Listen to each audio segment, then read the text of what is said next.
Good morning everyone. నేను మీ community health ఆఫీసర్ని. ఈ మధ్యకాలంలో జ్వరం వస్తే మామూలు జ్వరమేననేసి మనం ఒక 2 ట్యాబ్లెట్లు వేసుకుని జ్వరం తగ్గిపోయింది అనుకుంటాం. అది తీరా ఎక్కువైపోయిన తర్వాత మనం హాస్పిటల్కి వెళ్ళి బ్లడ్ టెస్టులు చేస్తే అది డెంగ్యూ జ్వరం అని చెప్తున్నారు. అలా కాకుండా మనకి డెంగ్యూ జ్వర లక్షణాలు కనిపించిన వెంటనే హాస్పిటల్కి వెళ్ళాలి. ఆ లక్షణాలు ఏంటంటే చర్మం మీద ర్యాష్ లాగా వస్తుంది, ఎలర్జీ లాగా వస్తుంది.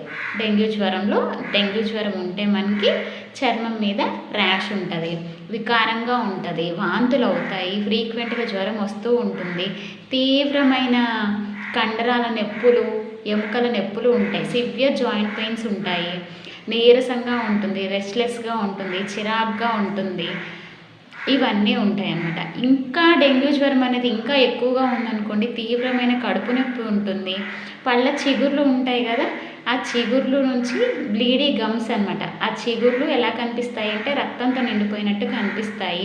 అక్కడ నుంచి రక్తస్రావం కూడా అయ్యే అవకాశం ఉంటుంది.